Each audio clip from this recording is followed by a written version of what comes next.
La Bella Durmiente.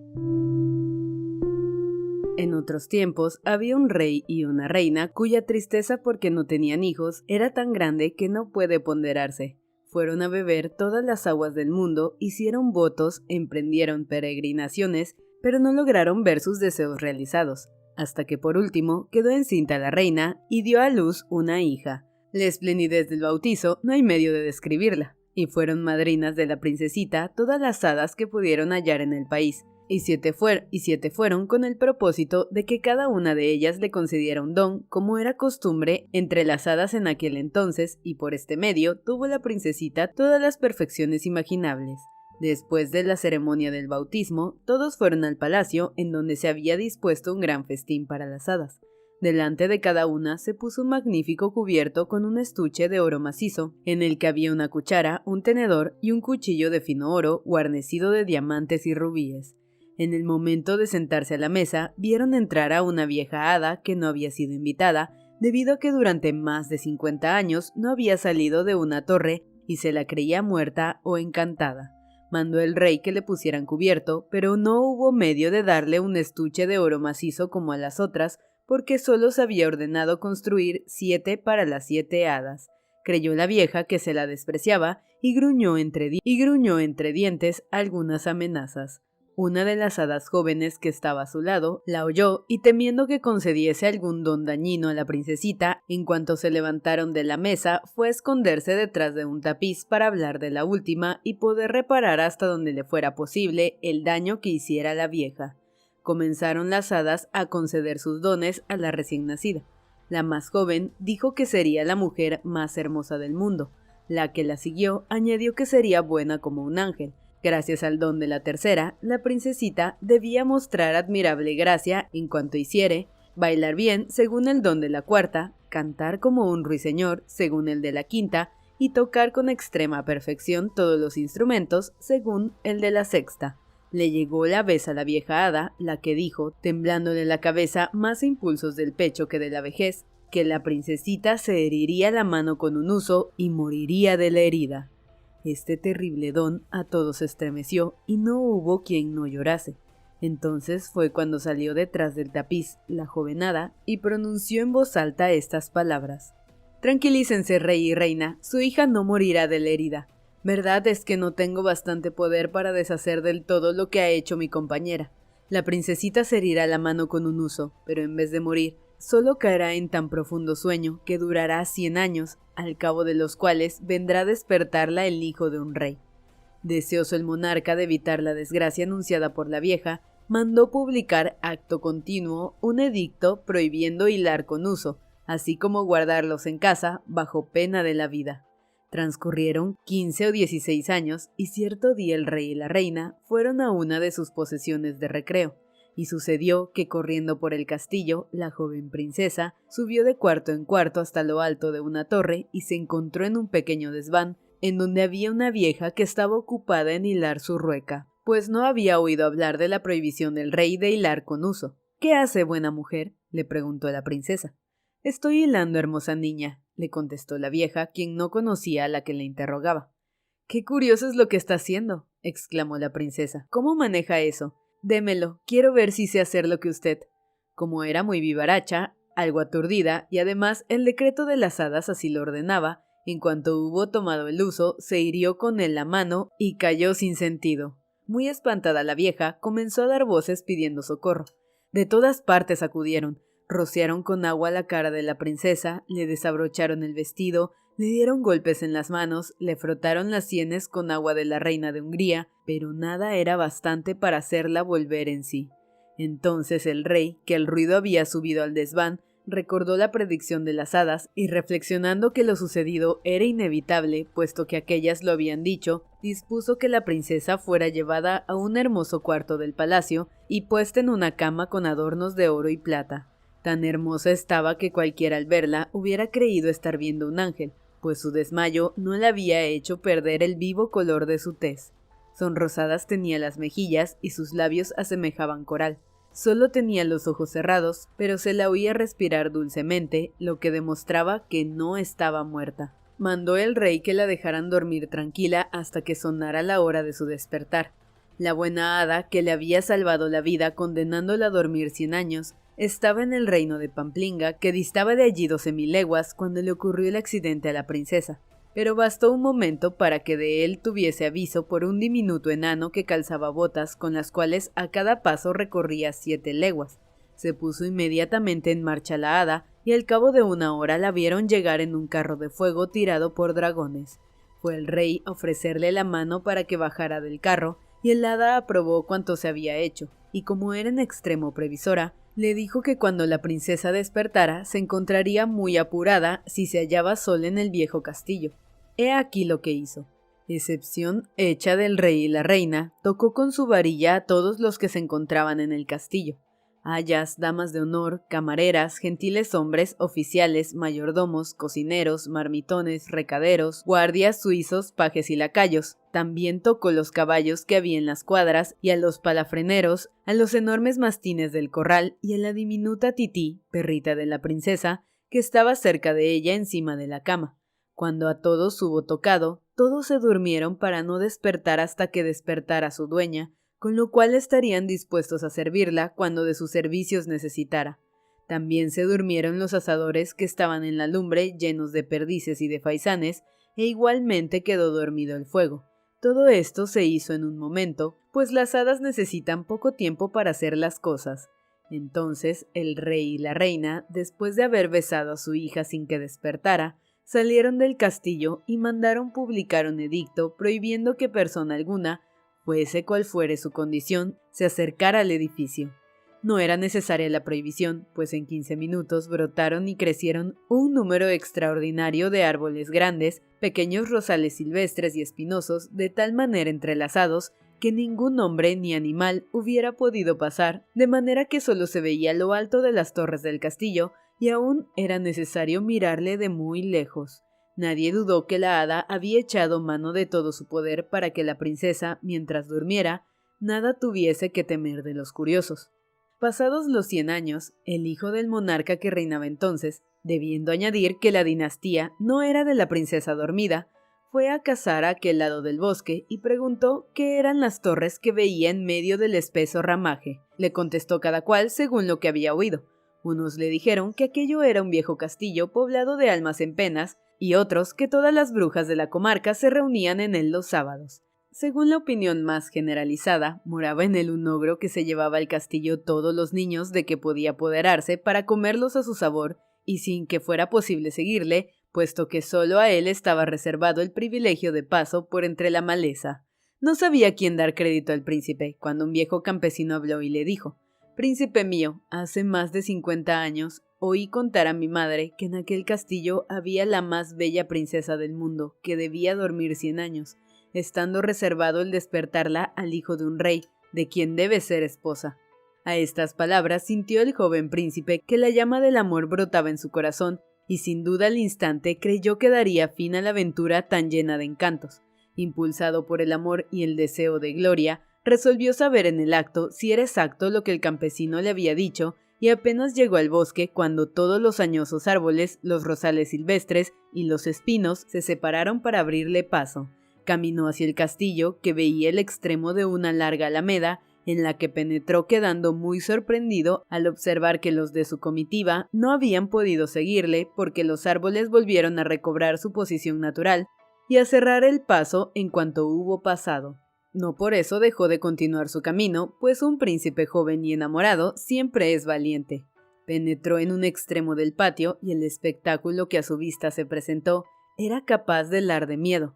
El silencio era espantoso. Se veía en todas partes la imagen de la muerte y la mirada tropezaba en cuerpos de hombres y animales que parecían privados de la vida, pero le bastó fijarse en la nariz de berenjena de uno de los encendidos carrillos de los suizos para comprender que solo estaban dormidos. Además, los vasos en los que solo se veían restos de vino decían que se habían dormido bebiendo. Atravesó otro gran patio con pavimento de mármol, subió la escalera y entró en la sala de los guardias que estaban formando hilera con el arcabuz al hombro y roncando ruidosamente. Cruzó varios aposentos llenos de gentiles hombres y de damas, de pie los unos, sentados los otros, pero todos durmiendo. Penetró en una cámara completamente dorada y vio en una cama cuyos cortinajes estaban abiertos el más hermoso espectáculo que a su mirada se había presentado. Una princesa que parecía tener 15 o 16 años y cuya deslumbradora belleza tenía algo de luminosa y divina. Se aproximó a ella temblando y admirándola y se arrodilló al pie de la cama. Como había soñado, la hora en que debía tener fin el encantamiento, la princesa despertó y mirándole con tiernos ojos le dijo: «Es usted, príncipe mío, ¿cuánto se ha hecho esperar?». Y llenaron de contento al príncipe tales palabras, y más aún la manera como fueron dichas. No sabía cómo reaccionar a su alegría y agradecimiento, y le aseguró que la amaba más que a sí mismo. Malhilvanadas salieron las palabras de los labios de ambos, pero esto se debió a que fueran más atractivas, pues la poca elocuencia es señal de mucho amor. La confusión del hijo del rey era mayor que la de la princesa, cosa que no ha de sorprender, pues ella había tenido tiempo de pensar en lo que le diría, pues se supone que nada de ello indique historia que la buena hada le había procurado el placer de agradables sueños durante los 100 años que estuvo dormida. 4 horas hablaron y no se dijeron la mitad de las cosas que querían decirse. El encantamiento del palacio cesó al mismo tiempo que el de la princesa, y cada cual pensó en cumplir con sus deberes. Pero como no todos estaban enamorados, su primera sensación fue la del hambre que sensiblemente les aguijoneaba. La dama de honor, hambrienta como las demás, se impacientó y dijo a la princesa que la comida estaba servida. El príncipe la ayudó a levantarse. Estaba vestida con mucha magnificencia, pero se guardó de decirle que su traza y tocado se parecían a los de su abuela y que la moda del cuello que llevaba había pasado hacía mucho tiempo, pero su vestido y adornos en nada disminuían su belleza. Pasaron a un salón con espejos y en él cenaron servidos por los gentiles hombres de la princesa. Los músicos tocaron con los violines y los oboes antiguas piezas, pero muy bonitas por más que hiciera 100 años que nadie las tocaba, y después de haber cenado, les casó sin pérdida de tiempo el gran limosnero en la capilla del castillo. Al día siguiente, el príncipe volvió a la ciudad en donde su padre debía estar con cuidado por su ausencia. Le dijo que cazando se había perdido en el bosque y había pasado la noche en la choza de un carbonero que le había dado pan negro y queso para cenar. El rey, su padre, que era muy bonachón, le creyó, pero no del todo su madre, al ver que casi todos los días iba a cazar y que siempre tenía una excusa a mano cuando pasaba fuera 2 o 3 noches y supuso que se trataba de amores.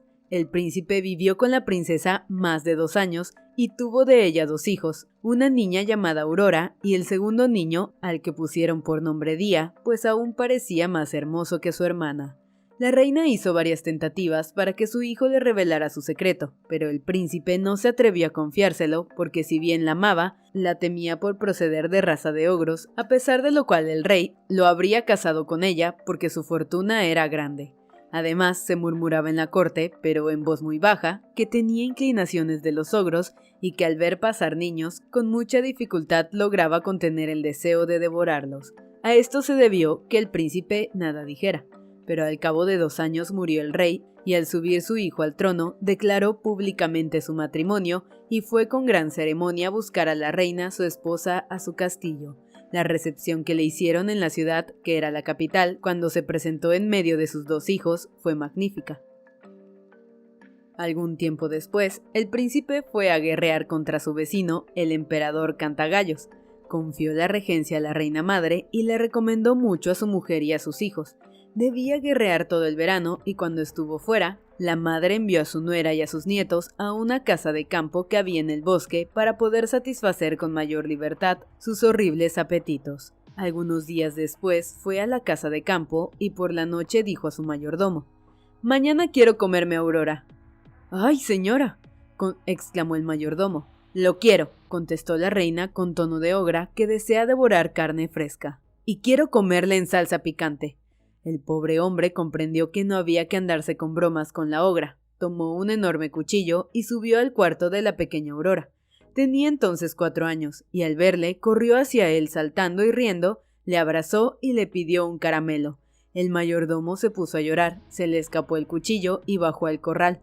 Degolló un cordero y lo aderezó con una salsa tan rica que la reina le dijo que nunca había comido cosa mejor.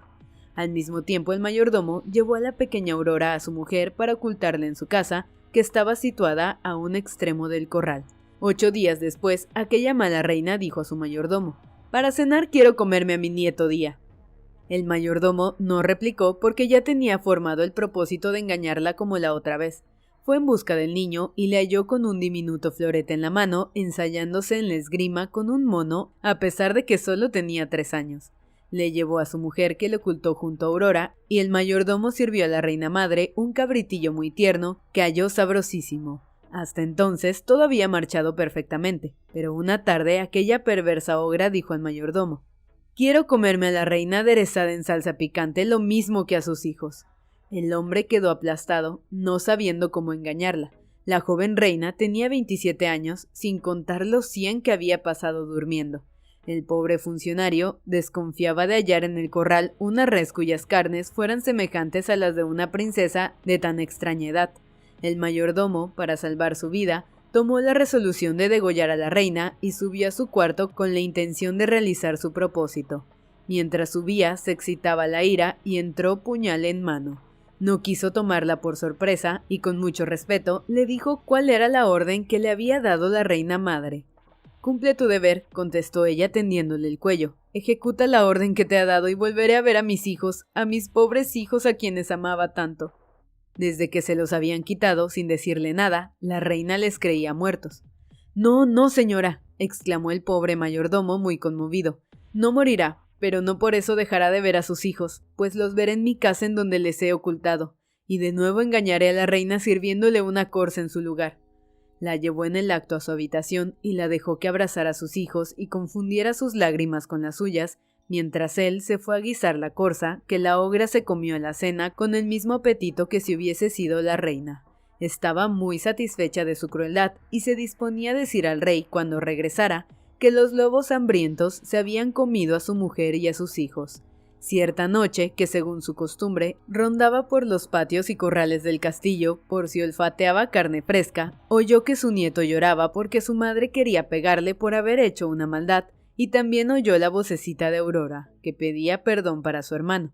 La ogra reconoció la voz de la reina y de sus 2 hijos, y llena de ira por haber sido engañada, ordenó al amanecer del día siguiente, con acento tan espantoso que todo el mundo temblaba, que pusieran en medio del patio un enorme tonel que hizo llenar de sapos, víboras, culebras y serpientes, para arrojar en él a la reina, sus hijos y al mayordomo, su mujer y su criada, mandando que los trajeran con las manos atadas a la espalda.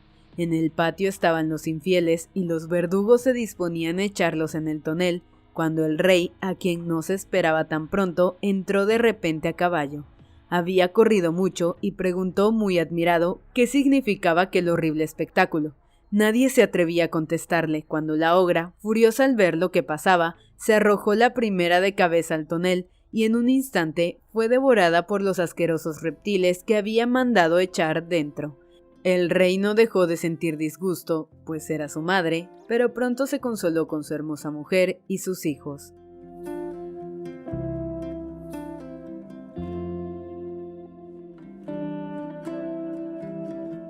Moraleja. Cosa por demás sabida es que el esperar no agrada, pero el que más se apresura no es el que más trecho avanza, que para hacer ciertas cosas se requiere tiempo y calma. Cierto que esperar un novio 100 años, espera es magna, pero la historia, amiguitos, es historia pasada. Como el casarse es asunto de muchísima importancia, pues solo la muerte rompe los lazos que entonces se atan, más vale esperar un año y traer la dicha a casa, que no anticiparse un día y traerse la desgracia.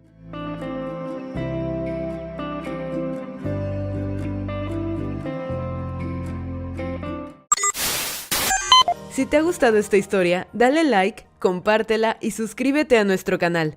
Tenemos capítulos nuevos todos los lunes, miércoles y viernes. También nos puedes seguir en nuestras redes sociales, Facebook, Instagram y Twitter. Encontrarás los links en la caja de descripción, así como toda la información sobre el texto que acabas de escuchar. También puedes dejarnos en los comentarios recomendaciones de libros que deberíamos producir. Agradecemos tu apoyo y esperamos que formes parte de nuestra comunidad.